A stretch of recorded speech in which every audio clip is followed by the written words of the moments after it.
ഒരുപാട് വീടുകളിൽ കണ്ടുവരുന്ന ഒരു പ്രവണതയാണ് മുതിർന്നവർ യാതൊരു മറ്റുള്ള വർക്കുകളിലൊന്നും ഇടപെടാതെ വീട്ടിൽ തന്നെ ഒരു സ്ഥലത്ത് ഇരിക്കുകയോ കിടക്കുകയോ അല്ലെങ്കിൽ TV കാണുകയോ ചെയ്യുന്ന ഒരു അവസ്ഥ. ഈ ഒരു കണ്ടീഷനിൽ നമുക്ക് വേറെ ഫിസിക്കൽ ആക്ടിവിറ്റീസ് ഒന്നും ഇല്ലാത്തത് കൊണ്ട് തന്നെ നമ്മുടെ ശരീരത്തിലെ പ്രത്യേകിച്ച് അസ്ഥികളിൽ ഓസ്റ്റിയോപോറോസിസ് എന്നൊരു അവസ്ഥ ഉണ്ടാകാനുള്ള ഒരു ഇടയുണ്ട്. ഓസ്റ്റിയോപോറോസിസ് എന്ന് പറഞ്ഞാൽ നമ്മുടെ തീരെ ജോലിയില്ലാതെ വരുന്ന സമയത്ത് നമ്മുടെ അസ്ഥികൾക്ക് ബലം കുറയുകയും സുഷിരങ്ങൾ ഉണ്ടാകുകയും ചില സമയങ്ങളിൽ അത് സ്പോഞ്ച് പോലെയും ആകാനുള്ള ഒരു സാധ്യതയുണ്ട്. ചെറിയൊരു വീഴ്ചയിൽ തന്നെ അല്ലെങ്കിൽ ചെറിയൊരു പരിക്ക് പറ്റുമ്പോൾ തന്നെ ചില സമയങ്ങളിൽ അസ്ഥി ഒടിഞ്ഞു പോകാനുള്ള ഒരു സാധ്യതയും കൂടിയുണ്ട്.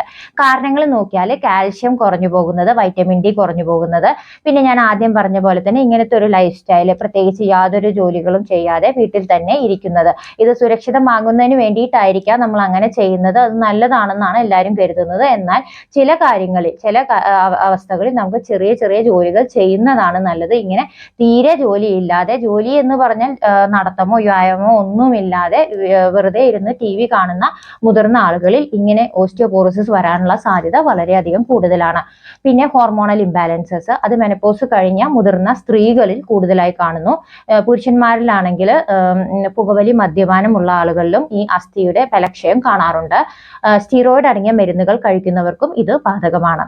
ഇനി എന്താണ് ഇതിന്റെ സിംറ്റംസ്, ലക്ഷണങ്ങൾ? പ്രത്യേകിച്ചും പുറം വേദന അല്ലെങ്കിൽ അസ്ഥികളുടെ വേദന, ശരീരമാകമാകം വേദന, പിന്നെ ആദ്യം ഉണ്ടായിരുന്ന ഹൈറ്റിൽ നിന്നും കുറഞ്ഞു പോകുന്ന ഒരവസ്ഥ. കുറഞ്ഞു പോകുക എന്ന് പറഞ്ഞാൽ കൂനി പോവുകയോ അല്ലെങ്കിൽ ഹൈറ്റ് കുറഞ്ഞു പോവുകയോ ചെയ്യുന്നു.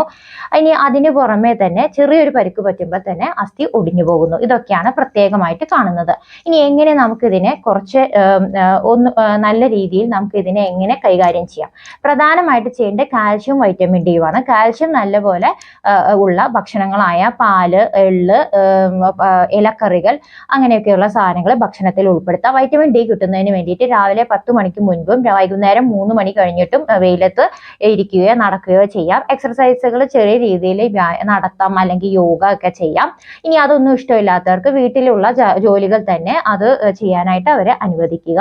അതിന് പുറമെ പുകവലി, അങ്ങനത്തെ ദുശീലങ്ങളെല്ലാം, പുകവലി, മദ്യപാനം, ഇതെല്ലാം മാറ്റുക. നമുക്ക് ശക്തിയുള്ള ബലമുള്ള നമ്മുടെ എല്ലുകൾ അല്ലെങ്കിൽ അസ്ഥികൾ നമുക്ക് മറ്റൊരാളെ ആശ്രയിക്കാതെ എത്ര കാലം വേണമെങ്കിലും ജീവിക്കാനായിട്ട് നമുക്ക് സാധിക്കും. ഇങ്ങനെയുള്ള ഹെൽത്ത് ടിപ്പുകൾ നിങ്ങൾക്ക് ഉപകാരമാകുന്നുവെങ്കിൽ ഷെയർ ചെയ്യുക. മറ്റൊരു ടിപ്പിനായി കാത്തിരിക്കുക. താങ്ക്